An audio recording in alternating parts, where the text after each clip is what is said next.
¿Cuántas noches has pasado en vela atormentado por la culpa, creyendo que eres el único responsable de cada falla, de cada tropiezo, de cada momento de debilidad en tu caminar espiritual? Y si te dijera que existe una verdad liberadora que el enemigo ha mantenido oculta en tu mente, una revelación bíblica tan poderosa que puede desarmar completamente las cadenas de condenación que han estado aprisionando tu alma.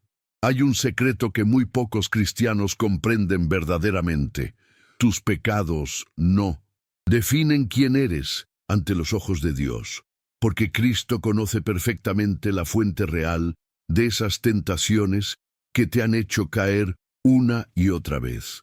Durante los próximos minutos, el Espíritu Santo va a revelarte la diferencia entre la culpa destructiva que viene del enemigo y la convicción restauradora que viene de Dios. Vas a descubrir cómo Jesús mismo fue tentado por el diablo, y entenderás por qué Él no te condena por las batallas que has perdido, sino que te comprende perfectamente porque Él también enfrentó al mismo enemigo.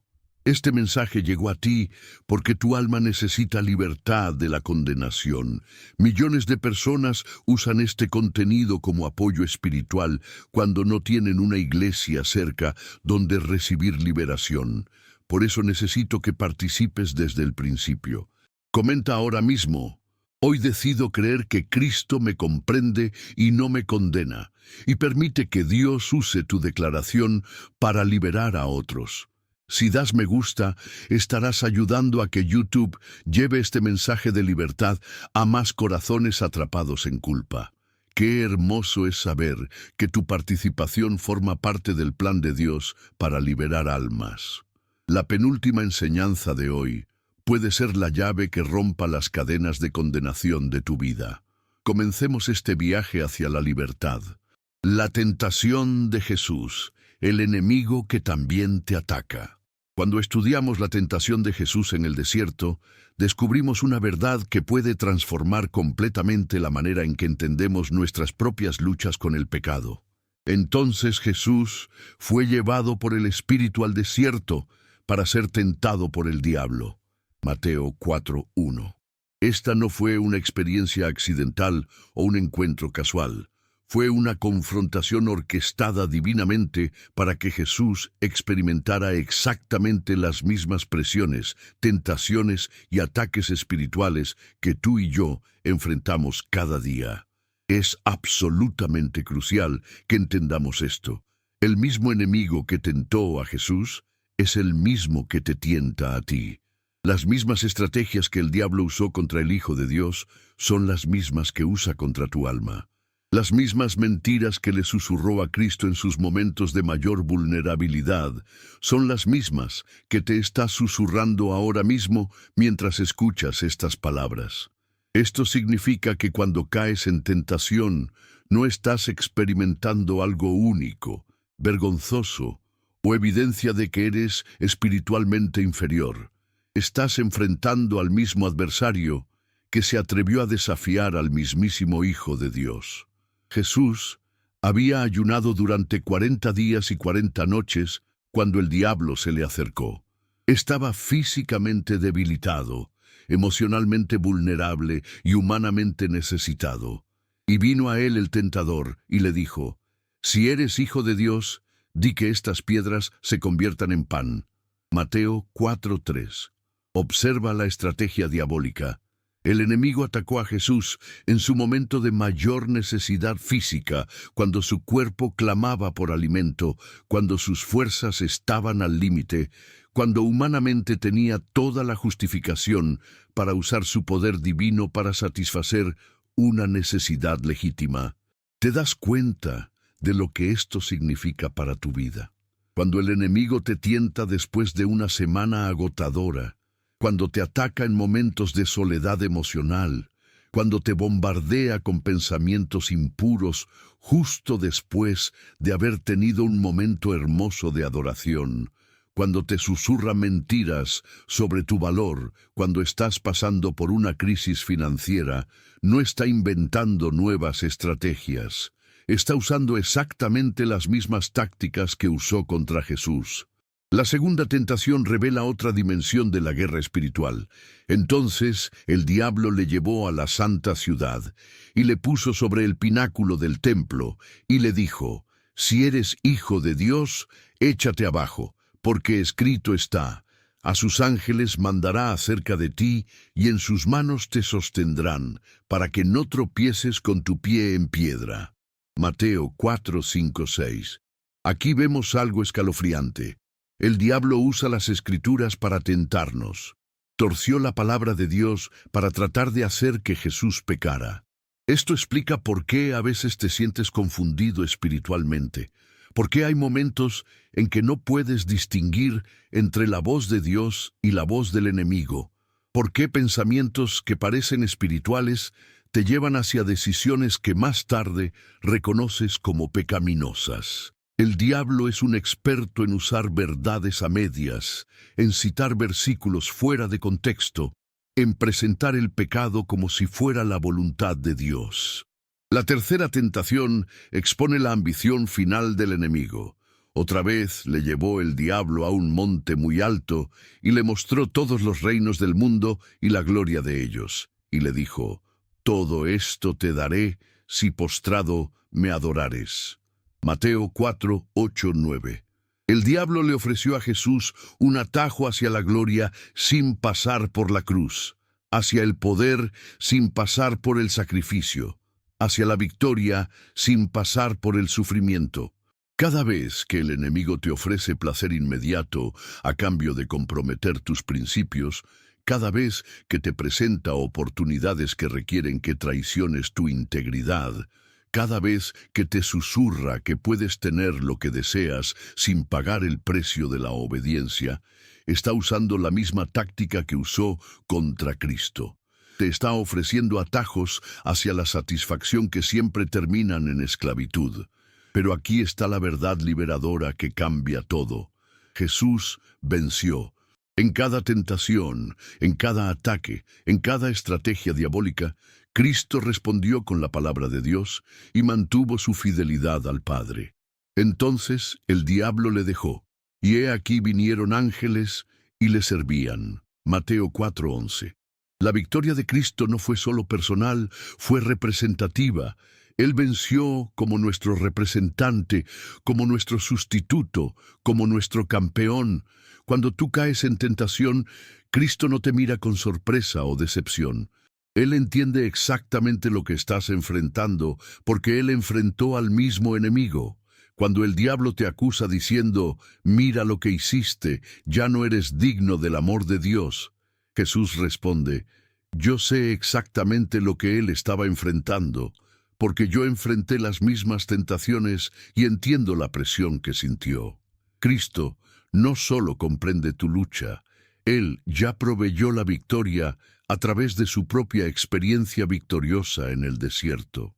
La tentación de Jesús nos revela que el pecado no es evidencia de que eres espiritualmente defectuoso. Es evidencia de que tienes un enemigo real que te está atacando con las mismas armas que usó contra el Hijo de Dios. Pero también nos revela que tenemos un Salvador que no solo entiende nuestras luchas, sino que ya ganó la guerra que nosotros estamos peleando. Cada tentación que enfrentas, Jesús ya la venció. Cada acusación que el diablo hace contra ti, Cristo ya la refutó. Cada estrategia que el enemigo usa para derrotarte, Jesús ya la desarmó en el desierto de la tentación. Pedro y la advertencia de Cristo, cuando Satanás pide permiso. Mientras profundizamos en la comprensión de cómo opera el enemigo en nuestras vidas, encontramos una de las revelaciones más escalofriantes y a la vez esperanzadoras en las palabras que Jesús le dirigió a Pedro la noche antes de su crucifixión. Dijo también el Señor: «Simón, Simón, he aquí Satanás os ha pedido para zarandearos como a trigo, pero yo he rogado por ti, que tu fe no falte, y tú, una vez vuelto, confirma a tus hermanos».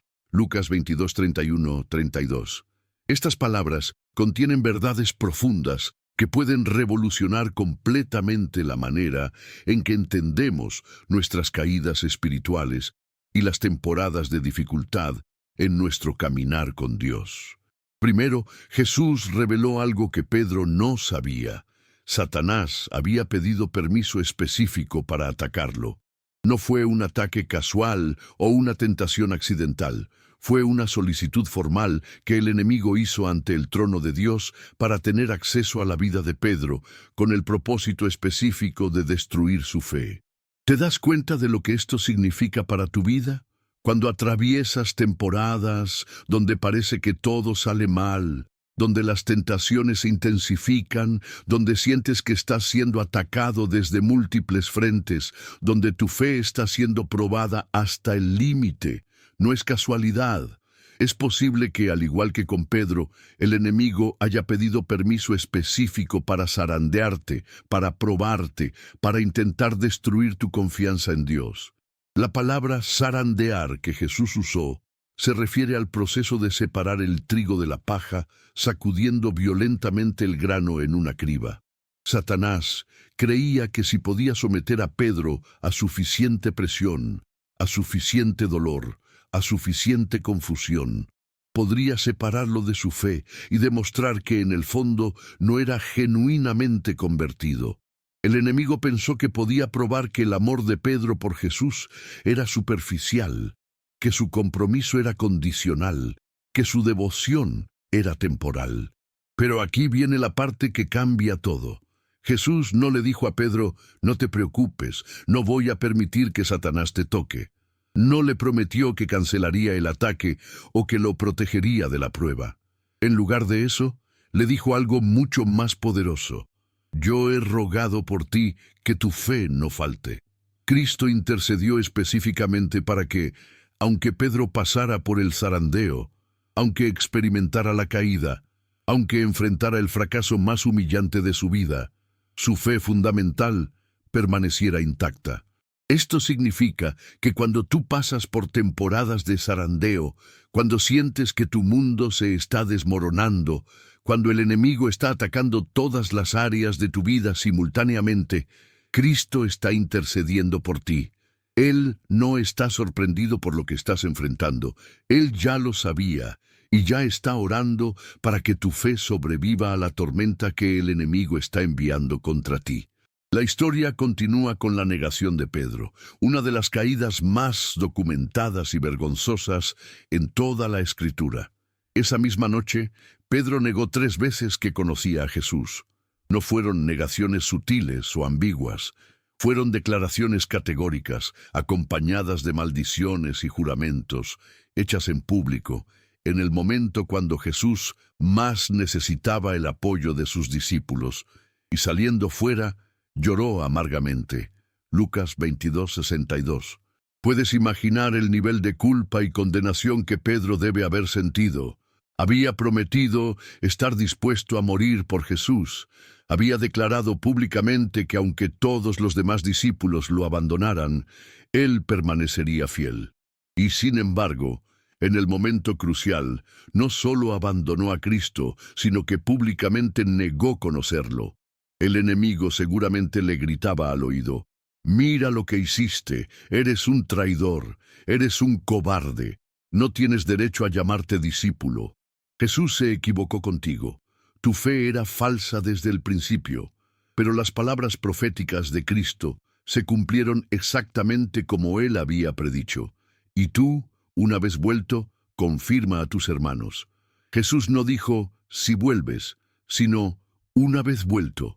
Él ya sabía que Pedro regresaría, ya sabía que la fe de Pedro sobreviviría al zarandeo, ya sabía que esta experiencia devastadora se convertiría en el fundamento de un ministerio más poderoso y compasivo.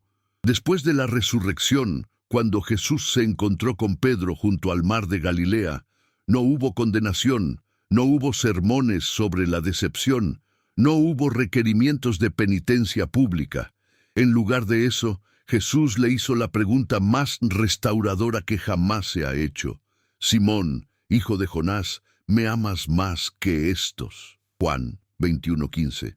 Y cuando Pedro respondió afirmativamente, Jesús no dijo, ya veremos si puedo confiar en ti de nuevo. Le dijo, apacienta mis corderos. Pedro nos enseña que nuestras caídas más vergonzosas no son el final de nuestra historia con Dios. Son a menudo el comienzo de nuestro ministerio más efectivo.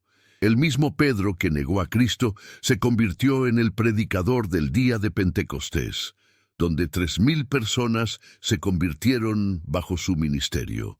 El hombre que falló tan públicamente se convirtió en la roca sobre la cual Cristo edificó su iglesia. Cuando el enemigo te recuerda tus fallos pasados, cuando te dice que tus pecados te descalifican para servir a Dios, cuando te susurra que Jesús ya no puede confiar en ti, recuerda a Pedro. Él falló más públicamente que probablemente cualquiera de nosotros fallará jamás. Y sin embargo, Cristo no solo lo restauró, lo promovió. El zarandeo que Satanás diseñó para destruir a Pedro se convirtió en la experiencia que lo calificó para ministrar a otros que estaban pasando por pruebas similares. Pedro nos demuestra que Cristo no solo conoce nuestros pecados, Él también conoce nuestro arrepentimiento futuro, nuestra restauración futura y el ministerio que nacerá de nuestras experiencias de fracaso y restauración.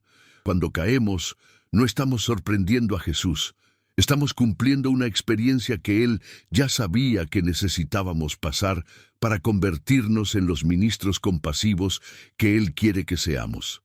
Job, las acusaciones del diablo y la defensa de Dios.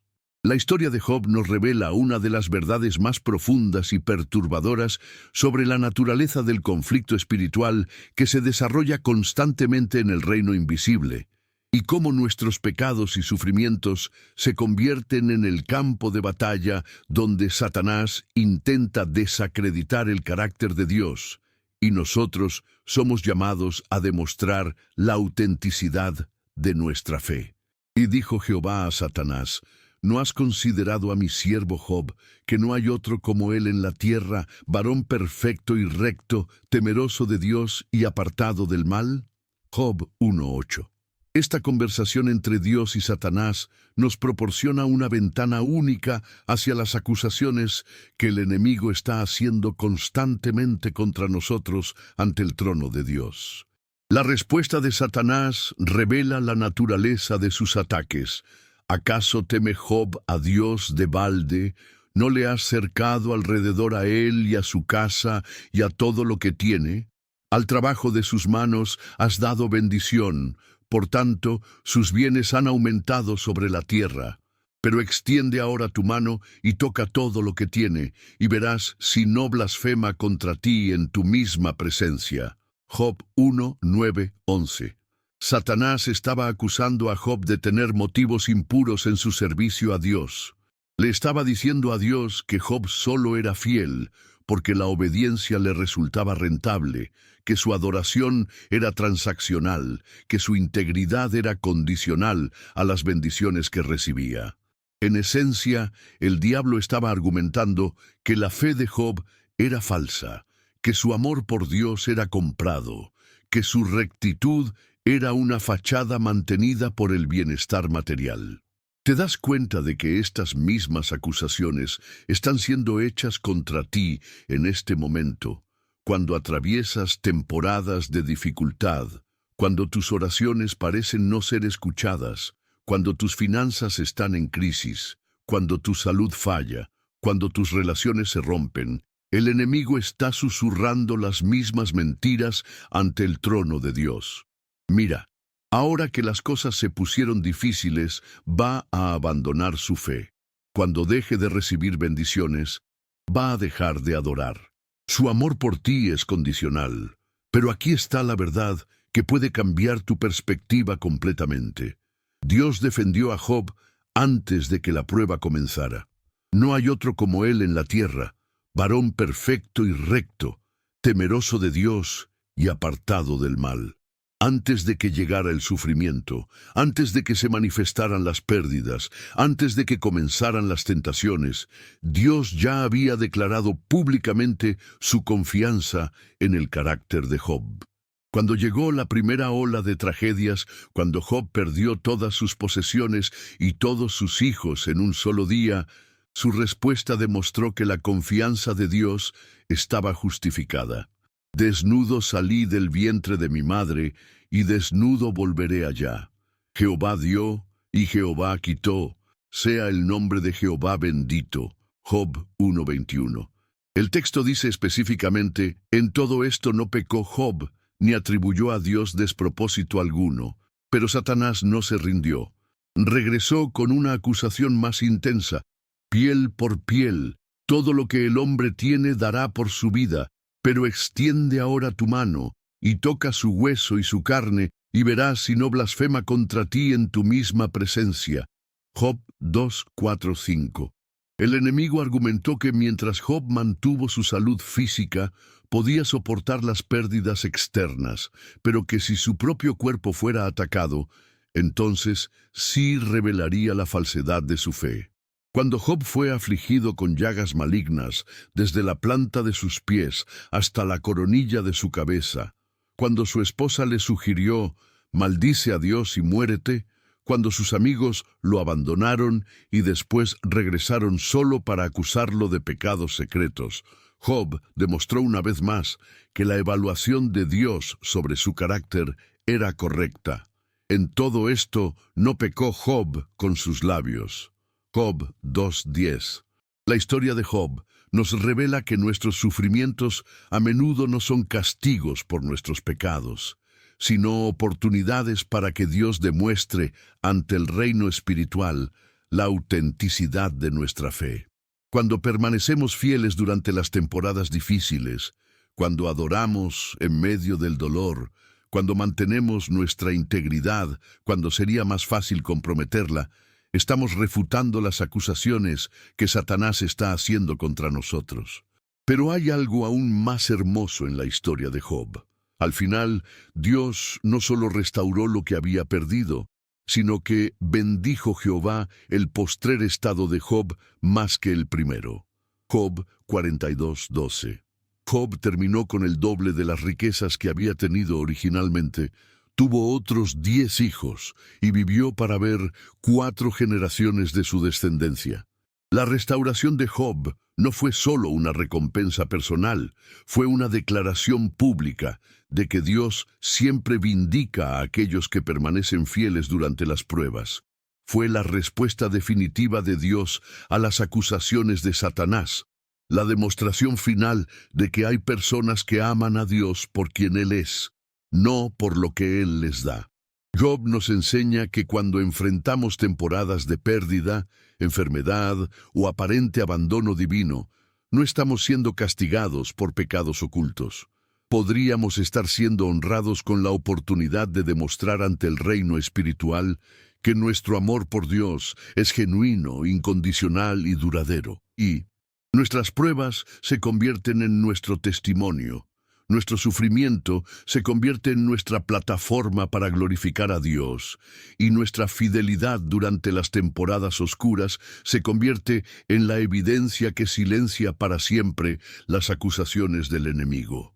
Cuando el diablo te susurra que Dios te ha abandonado porque estás sufriendo, recuerda a Job. Cuando te dice que tus dificultades son evidencia de que Dios está enojado contigo, recuerda que Dios defendió a Job antes de que comenzaran las pruebas.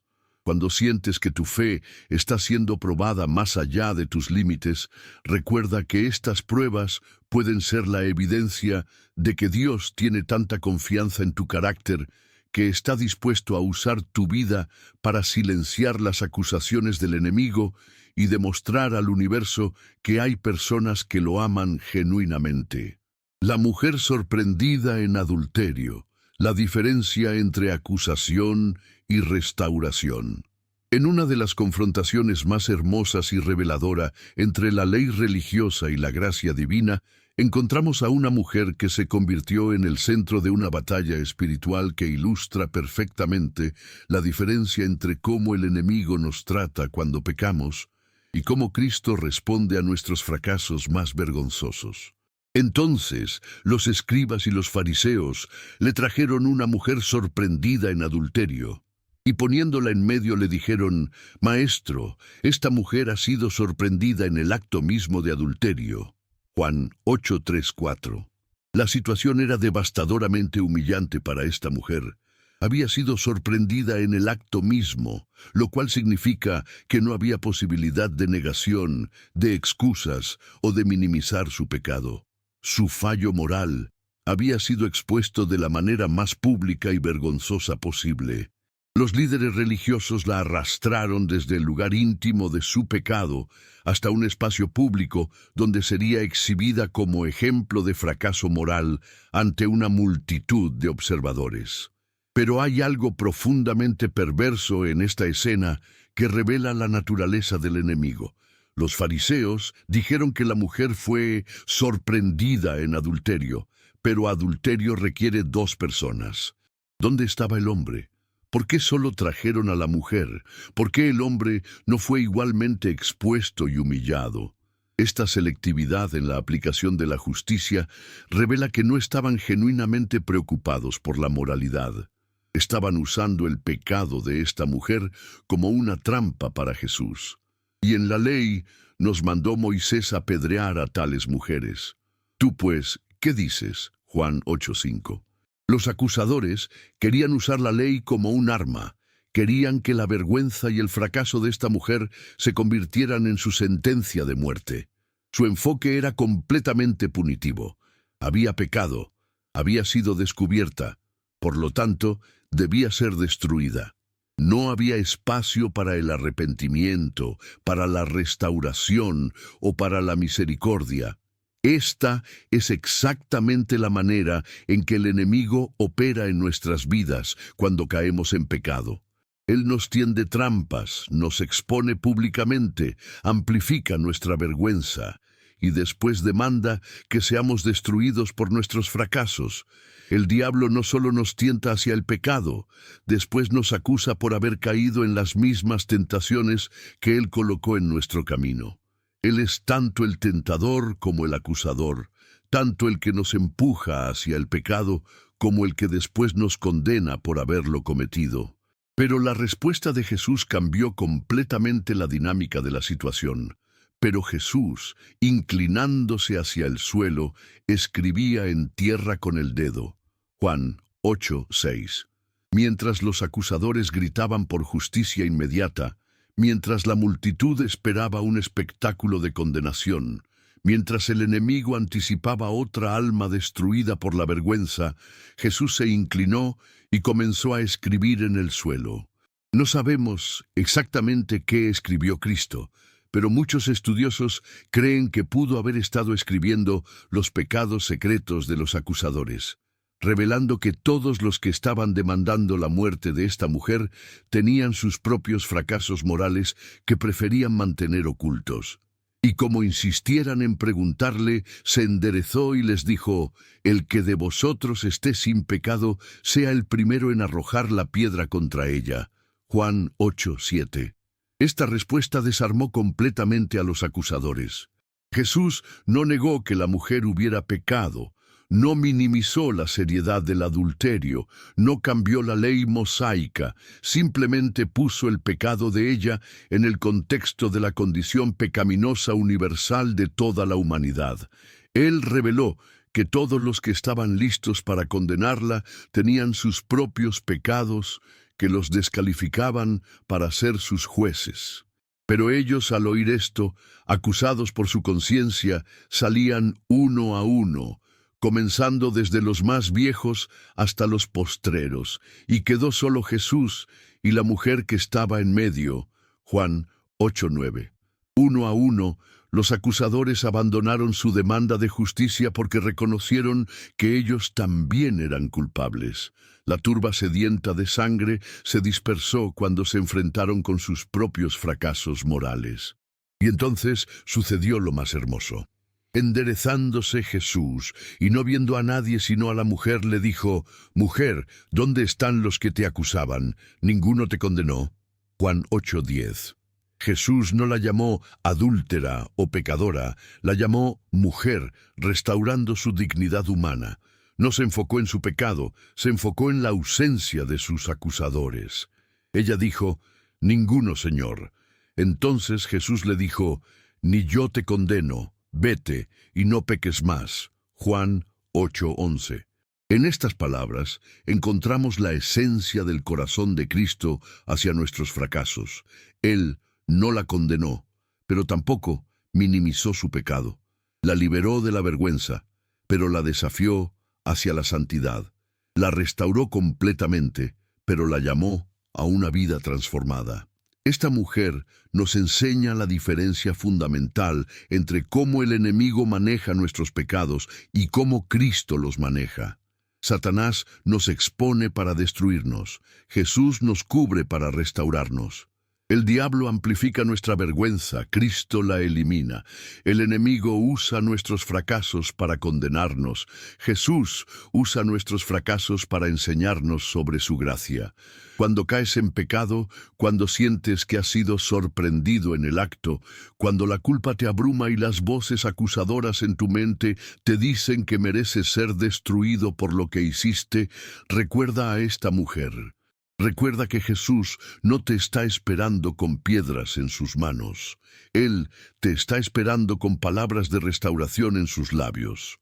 La historia de esta mujer nos revela que Cristo conoce perfectamente nuestros pecados, pero su conocimiento no viene acompañado de condenación, viene acompañado de compasión. Él sabe exactamente lo que hiciste, pero en lugar de exponerte para humillarte, Él te cubre para sanarte. En lugar de usar tu fracaso para destruirte, Él usa tu fracaso para demostrarte su amor incondicional. Cuando el enemigo te recuerda tus pecados pasados para condenarte, cuando te dice que no mereces el perdón de Dios, cuando te susurra que tu fracaso te descalifica permanentemente, recuerda las palabras de Cristo. Ni yo te condeno. Vete y no peques más. Él no te condena. Él te libera. No te destruye. Te transforma. No te rechaza. Te restaura completamente. David, el pecado, el arrepentimiento y la misericordia sin límites. La historia del rey David nos proporciona uno de los ejemplos más profundos y esperanzadores de cómo Dios responde al arrepentimiento genuino, aun cuando nuestros pecados han sido devastadoramente públicos y aparentemente imperdonables. Cuando examinamos la caída de David con Betsabé y el asesinato subsecuente de Urías, encontramos no solo una de las transgresiones más complejas y graves en toda la Escritura, sino también una de las demostraciones más hermosas de la gracia restauradora de Dios. Y sucedió un día, al caer la tarde, que se levantó David de su lecho y se paseaba sobre el terrado de la casa real, y vio desde el terrado a una mujer que se estaba bañando, la cual era muy hermosa. 2 Samuel 11:2. Esta simple descripción marca el comienzo de una serie de decisiones que llevarían al hombre descrito como conforme al corazón de Dios hacia el adulterio, el engaño y finalmente el asesinato. Lo que es particularmente devastador de la historia de David es que no fue un solo pecado impulsivo. Fue una serie de decisiones deliberadas que se fueron escalando en gravedad. Primero, David envió a buscar información sobre la mujer. Después, la mandó traer a su palacio. Luego cometió adulterio con ella. Cuando Betsabé quedó embarazada, David intentó encubrir su pecado trayendo a Urías de vuelta de la guerra para que durmiera con su esposa. Cuando Urías se negó a ir a su casa por lealtad a sus compañeros soldados, David lo emborrachó. Y cuando eso también falló, ordenó que Urías fuera colocado en la primera línea de batalla donde sería seguramente muerto. Pero esto que David había hecho fue desagradable ante los ojos de Jehová. 2 Samuel 11:27. Durante un año completo, David vivió en el autoengaño, creyendo que había cubierto exitosamente su pecado. Se casó con Betsabé, crió al hijo como suyo y continuó reinando como si nada hubiera pasado. Pero Dios vio todo, conocía cada detalle y en su tiempo perfecto envió al profeta Natán para confrontar al rey. La confrontación de Natán es una obra maestra de sabiduría profética. En lugar de acusar directamente a David, le contó una parábola sobre un hombre rico que robó la única oveja de un hombre pobre para agasajar a un huésped. Entonces se encendió el furor de David en gran manera contra aquel hombre, y dijo a Natán: «Vive Jehová, que el que tal hizo es digno de muerte». 2 Samuel 12:5. David se condenó a sí mismo sin saberlo. En su indignación moral contra la injusticia de la parábola, reveló que su conciencia aún funcionaba, que aún podía distinguir entre el bien y el mal, que aún tenía un sentido de justicia divina. Y entonces llegó el momento de la verdad.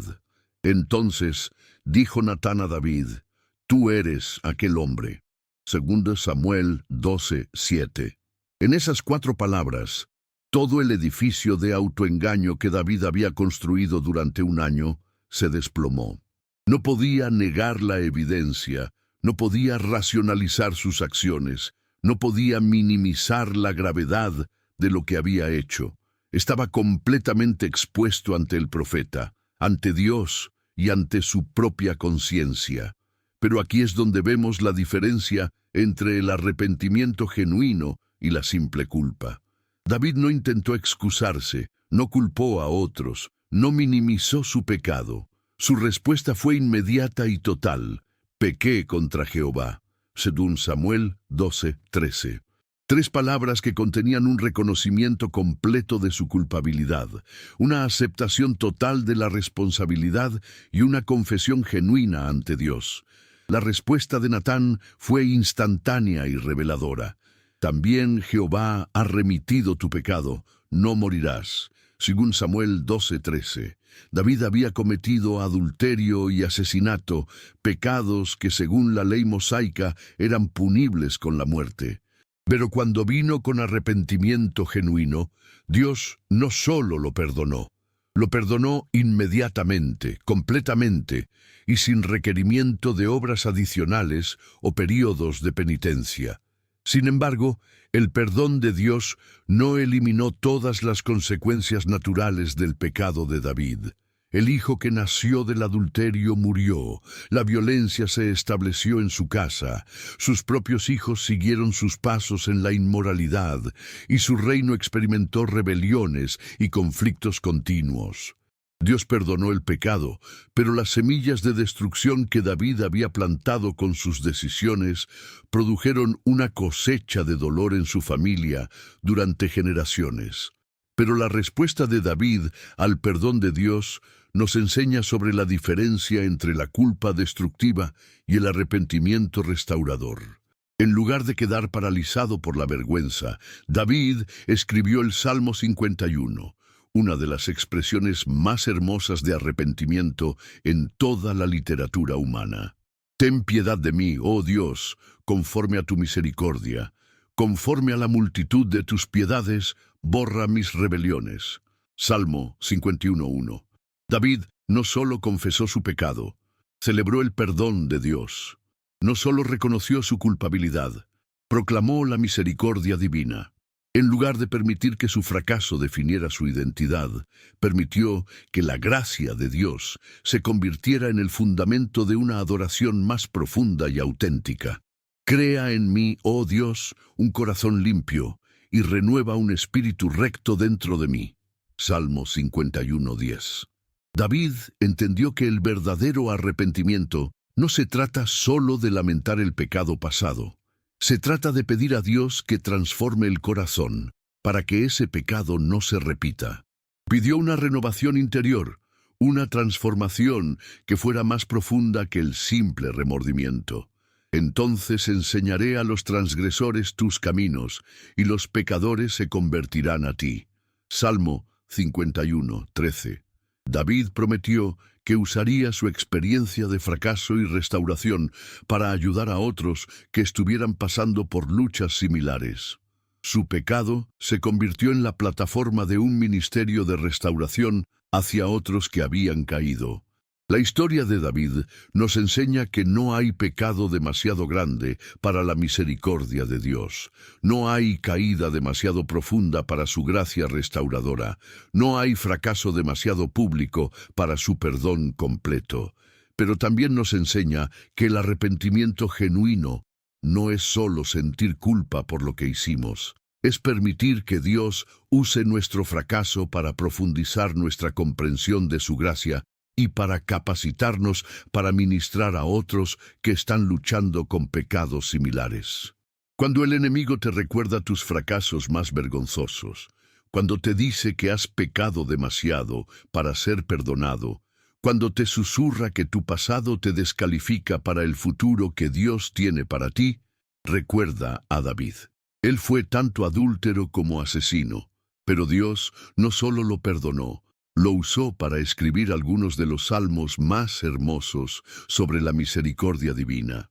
Su mayor fracaso se convirtió en la fuente de su ministerio más poderoso, y su experiencia de perdón se convirtió en esperanza para millones de personas que han leído sus palabras a lo largo de los siglos. La negación de Pedro, cuando el amor sobrevive al fracaso. En la culminación de todas las historias que hemos explorado sobre cómo Cristo maneja nuestros pecados y fracasos, llegamos a uno de los ejemplos más hermosos y esperanzadores de restauración divina, el encuentro entre Jesús y Pedro después de la resurrección. Esta historia no solo nos muestra cómo Dios responde a nuestras caídas más devastadoras, sino que nos revela que el amor de Cristo por nosotros es más fuerte que nuestros peores momentos de cobardía, traición o negación. La negación de Pedro fue particularmente dolorosa porque ocurrió precisamente cuando Jesús más necesitaba el apoyo de sus discípulos. En el jardín de Getsemaní, cuando Cristo agonizaba en oración, Pedro no pudo permanecer despierto ni siquiera una hora. Cuando los soldados vinieron a arrestar a Jesús, Pedro huyó junto con todos los demás discípulos. Y cuando siguió a Cristo hasta el patio del sumo sacerdote, en lugar de defender valientemente a su maestro, negó 3 veces que lo conocía. Entonces Pedro le dijo: «Aunque me sea necesario morir contigo, no te negaré». Y todos los discípulos dijeron lo mismo. Mateo 26:35. Estas palabras, pronunciadas con tal pasión y convicción apenas unas horas antes, ahora se burlaban de Pedro desde su memoria. Había prometido estar dispuesto a morir por Jesús. Había declarado que aunque todos los demás lo abandonaran, él permanecería fiel. Sin embargo, cuando llegó el momento de la prueba, no solo abandonó a Cristo, públicamente negó conocerlo. La primera negación fue relativamente suave, mas él negó delante de todos diciendo: «No sé lo que dices». Mateo 26:70. Tal vez Pedro pensó que podía escapar de la situación con una negación ambigua, que podría evitar el conflicto sin comprometer completamente su lealtad. Pero el enemigo nunca se satisface con una victoria parcial. Siempre presiona por una derrota total. La segunda negación fue más enfática, pero él negó otra vez con juramento: «No conozco al hombre». Mateo 26:72. Ahora Pedro estaba usando juramentos, invocando el nombre de Dios para respaldar su mentira. Estaba usando el nombre sagrado para negar su relación con el Hijo de Dios. El mismo hombre que había confesado: «Tú eres el Cristo, el Hijo del Dios viviente», ahora estaba jurando que no conocía a aquel hombre. La tercera negación fue la más devastadora. Entonces él comenzó a maldecir y a jurar: «No conozco al hombre». Mateo 26:74. Pedro no solo estaba negando conocer a Jesús, estaba maldiciéndolo, usando lenguaje profano, actuando como si la misma idea de conocer a Cristo fuera ofensiva para él. Había caído tan bajo que estaba usando blasfemias para distanciarse del hombre que había dejado todo por seguir. E inmediatamente, mientras él aún hablaba, el gallo cantó. Entonces, vuelto el Señor, miró a Pedro, y Pedro se acordó de la palabra del Señor, que le había dicho: «Antes que el gallo cante, me negarás 3 veces». Lucas 22, 60, 61. En ese momento de mirada intercambiada, Pedro se enfrentó con la profundidad de su fracaso. Jesús lo había predicho exactamente, había conocido su debilidad antes de que Pedro la reconociera, y ahora su predicción se había cumplido al pie de la letra. Y Pedro se acordó de la palabra de Jesús, que le dijo: «Antes que el gallo cante, me negarás 3 veces». Y saliendo fuera, lloró amargamente. Mateo 26, 75. El llanto de Pedro no fue solo por tristeza, fue por la devastación de reconocer que había fallado en el momento más crucial, que había traicionado al hombre que más amaba, que había demostrado ser exactamente tan débil como Jesús había predicho que sería. Durante los días siguientes, Pedro vivió con el peso aplastante de su traición. Cuando las mujeres anunciaron que Cristo había resucitado, Pedro corrió al sepulcro, pero incluso en su emoción debe haber sido atormentado por la pregunta: ¿podrá Jesús perdonarme después de lo que hice? ¿Cómo puedo mirarlo a los ojos después de haberlo negado tan públicamente? Pero entonces llegó el momento de la restauración más hermosa en toda la Escritura. Junto al mar de Galilea, después de una noche de pesca infructuosa, Jesús se apareció a sus discípulos. Después de desayunar juntos, Cristo se dirigió específicamente a Pedro. «Simón, hijo de Jonás, ¿me amas más que estos?» Juan 21:15. La pregunta era profunda y terapéutica. Jesús no preguntó: «¿Puedes explicar por qué me negaste?», o «¿Cómo puedo confiar en ti de nuevo?». Preguntó por su amor. Fue directamente al corazón del asunto, pasando por alto completamente la traición y enfocándose en la relación fundamental entre ellos.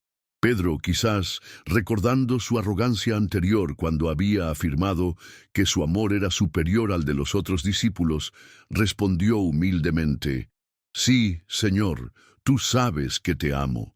Juan 21:15. Ya no había jactancia, no había comparaciones con otros, solo una confesión sencilla de amor que había sobrevivido a su propio fracaso.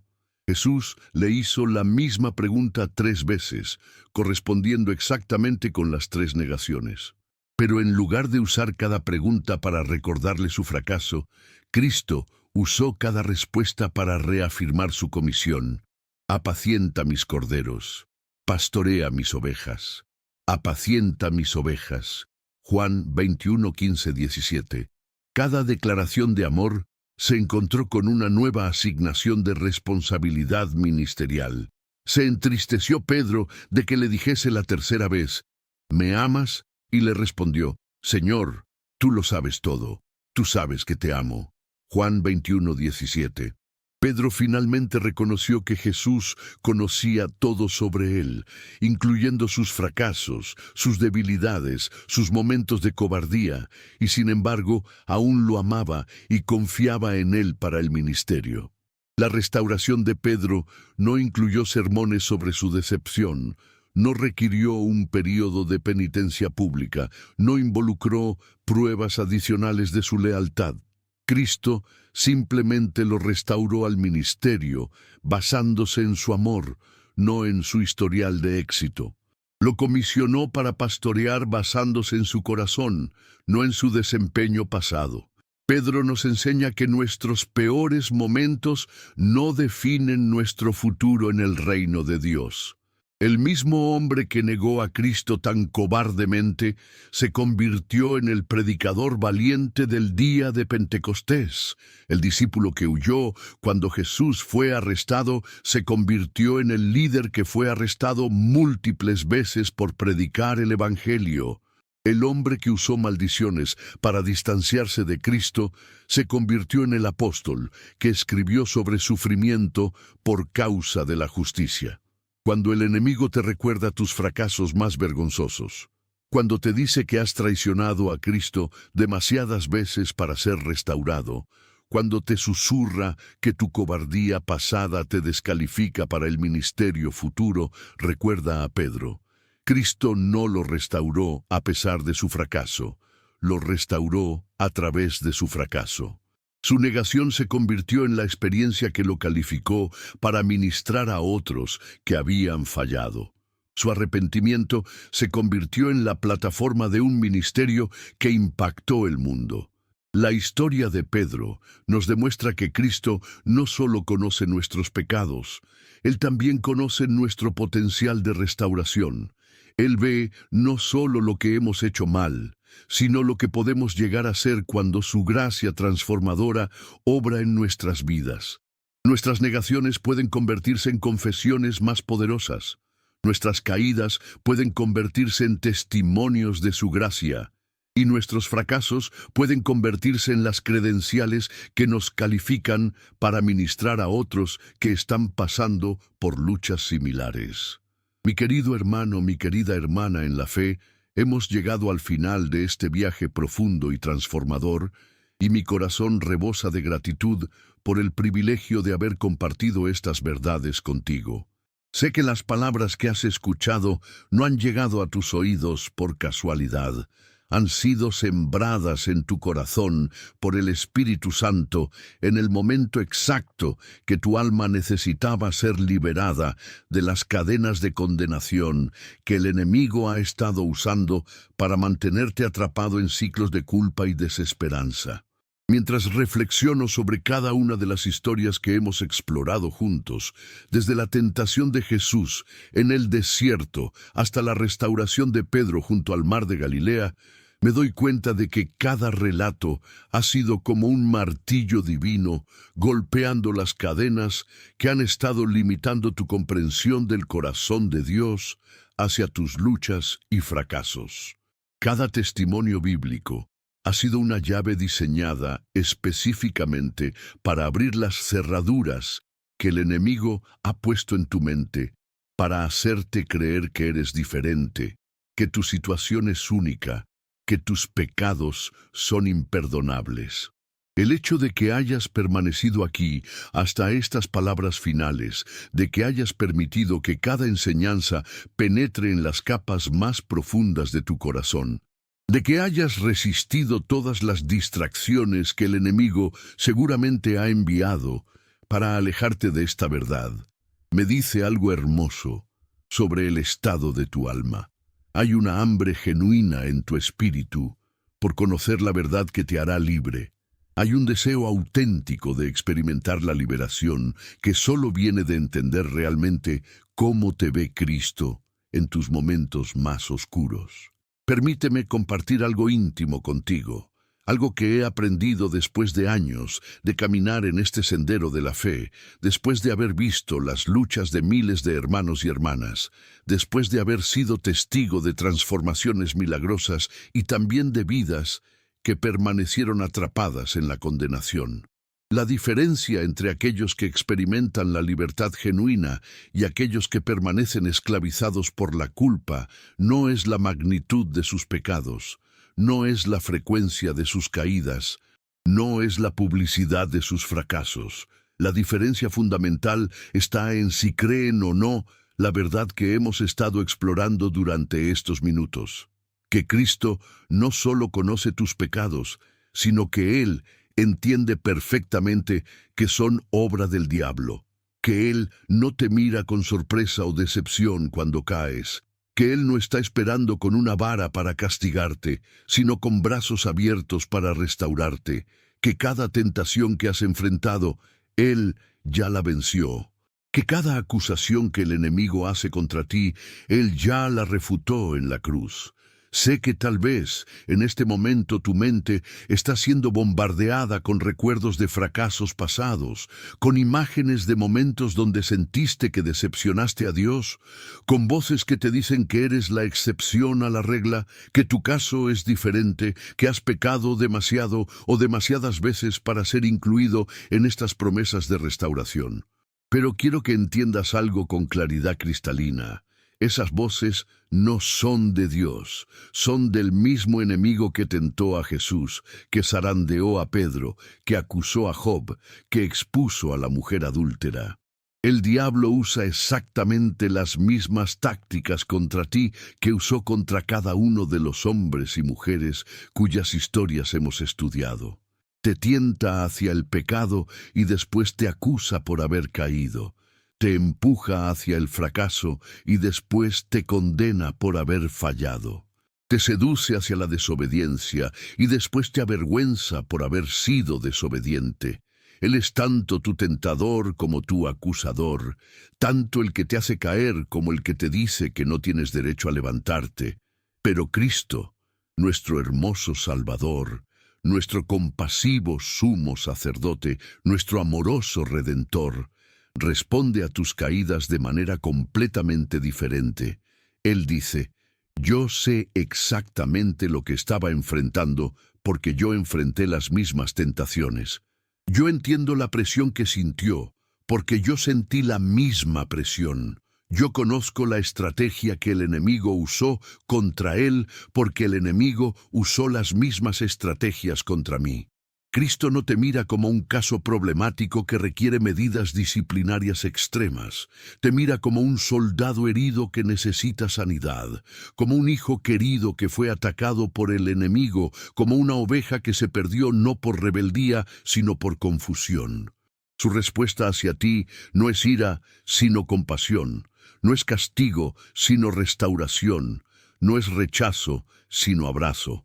La verdad que puede cambiar tu vida para siempre es esta: cuando caes en pecado, Cristo no se sorprende porque Él conoce al enemigo que te atacó. Cuando fallas moralmente, Jesús no te abandona porque Él entiende la guerra espiritual que estás peleando. Cuando tropiezas espiritualmente, el Salvador no te condena porque Él ya pagó el precio de cada tropiezo en la cruz del Calvario. Hay muy pocas personas que tienen el valor, la paciencia y el hambre espiritual para llegar hasta el final de un mensaje como este. La mayoría se distrae a los primeros minutos, se desconecta cuando la verdad comienza a confrontar las mentiras que han creído sobre sí mismos, o permite que las voces del enemigo los convenzan de que este mensaje no es para ellos, que son demasiado únicos, demasiado complicados, demasiado dañados para las promesas que estamos declarando. Pero tú estás aquí. Tú has escuchado cada palabra. Has permitido que cada verdad bíblica penetre en tu corazón. Has resistido cada distracción que el enemigo ha enviado para alejarte de esta revelación liberadora.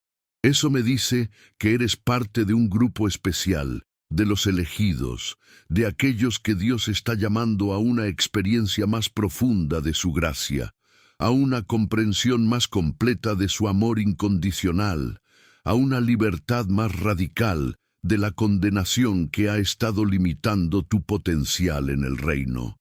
Por eso quiero pedirte algo muy específico, algo que será tu declaración de guerra contra las mentiras del enemigo, tu proclamación de fe en las promesas de Dios, tu momento de liberación personal de las cadenas de culpa que han estado aprisionando tu alma. Si has llegado hasta aquí, si estas verdades han resonado en tu espíritu, si sientes que el Espíritu Santo está confirmando en tu corazón que este es tu momento de libertad, quiero que comentes exactamente estas palabras: llegué hasta el final porque Cristo me comprende y no me condena. Esa frase específica será tu declaración pública de que has decidido creer la verdad por encima de las mentiras, que has elegido la gracia por encima de la condenación, que has tomado la decisión de ver tus fracasos a través de los ojos de Cristo y no a través de las acusaciones del enemigo. Cada persona que comente esa frase estará uniéndose a una comunidad de libertad, a una familia de gracia, a un ejército de personas que han decidido creer que son amados incondicionalmente por Dios, sin importar su pasado. Quiero orar específicamente por cada uno de ustedes que hagan esa declaración.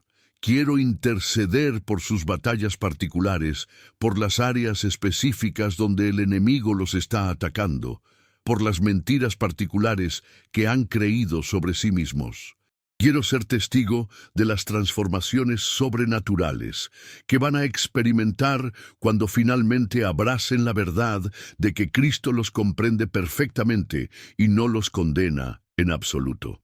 Permíteme decirte algo crucial sobre la importancia de compartir este mensaje de libertad. Cuando tú compartes un video como este, no estás simplemente promoviendo contenido religioso.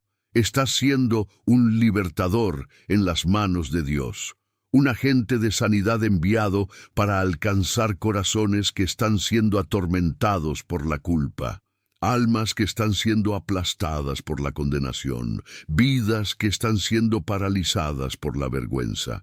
Cada vez que alguien comparte este mensaje, otra persona que está contemplando el suicidio por la culpa tiene la oportunidad de escuchar que hay esperanza. Cada like, cada comentario, cada suscripción no es solo una interacción en redes sociales. Es un acto de guerra espiritual contra las mentiras del enemigo, una declaración de que tú crees en el poder liberador de la gracia de Dios, una participación activa en el ministerio de restauración que Cristo estableció en la tierra. Si no estás suscrito a este canal, déjame hacerte una pregunta que viene desde lo más profundo de mi corazón pastoral. ¿Qué te está deteniendo?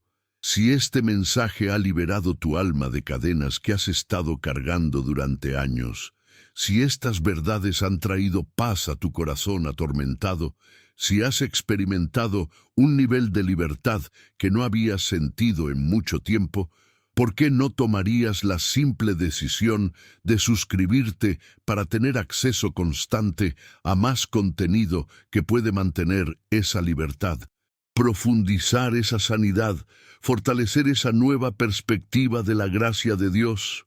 No se trata de números, se trata de que tengas un refugio espiritual donde puedas venir cada vez que el enemigo trate de volver a atraparte con culpa, donde puedas escuchar verdades que contrarresten las mentiras, donde puedas ser recordado constantemente de cómo te ve realmente Cristo cuando sientes que el mundo entero te está juzgando. Por otro lado, si ya estás suscrito, quiero expresarte mi gratitud más profunda. Tú entiendes algo que muchos no comprenden, que la libertad espiritual no es algo que obtienes una vez y ya está. Es algo que necesitas cultivar constantemente, alimentar regularmente, defender diariamente contra los ataques del enemigo. Tu suscripción representa tu compromiso con tu propia sanidad interior, tu decisión de mantener tu corazón abierto a las verdades que pueden continuar transformando tu vida. Quiero confesarte algo muy personal.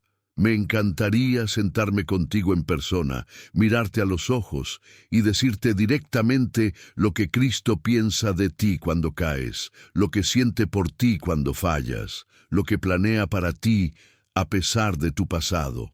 Me encantaría tomar tu rostro en mis manos y repetir hasta que lo creas completamente.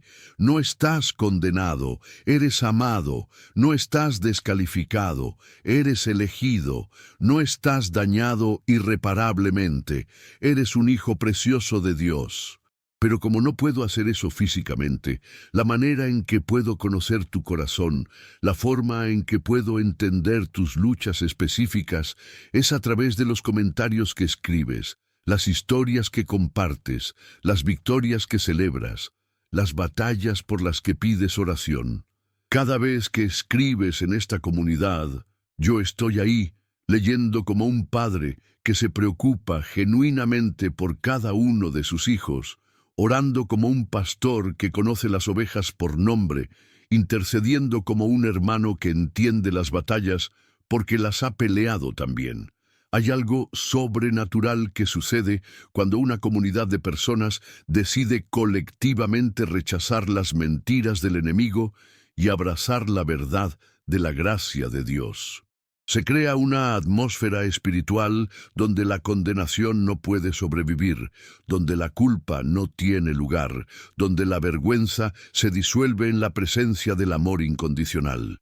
Cada testimonio de libertad que se comparte fortalece a otros que están luchando con culpa similar.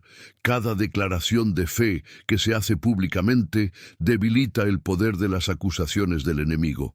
Quiero terminar con una oración específica por ti, por tu liberación completa, por tu transformación total, por tu futuro glorioso en las manos de un Dios que no te condena, sino que te celebra, que no te rechaza, sino que te abraza, que no te abandona, sino que te adopta como su Hijo amado. Padre Celestial, en el nombre todopoderoso de Jesús, rompo ahora mismo toda cadena de condenación que ha estado atando el corazón de mi hermano, de mi hermana que está escuchando estas palabras.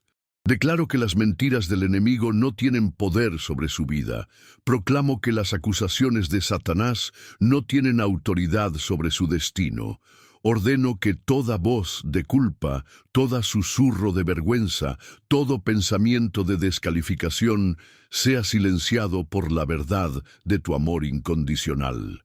Que esta persona sepa en lo más profundo de su ser que tú la ves a través de los ojos de Cristo, que sus pecados han sido borrados completamente, que su pasado no define su futuro, que sus fracasos no limitan tu amor.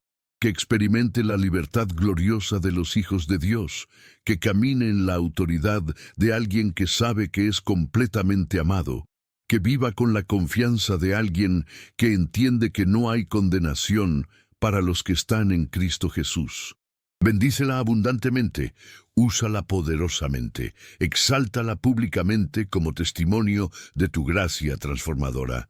En el nombre glorioso de Jesús, amén y amén. Recuerda siempre esta verdad fundamental que puede cambiar todo en tu vida. Cristo no solo conoce tus pecados, Él conoce a tu enemigo. No solo entiende tus fracasos, Él entiende tus batallas. No solo ve tus caídas, Él ve tu potencial de restauración. Él no te mira con ojos de juez, sino con ojos de Salvador. No con corazón de acusador, sino con corazón de redentor. El enemigo quiere que creas que eres único en tu fracaso. Cristo quiere que sepas que eres único en su amor. El diablo quiere convencerte de que eres demasiado dañado para ser usado.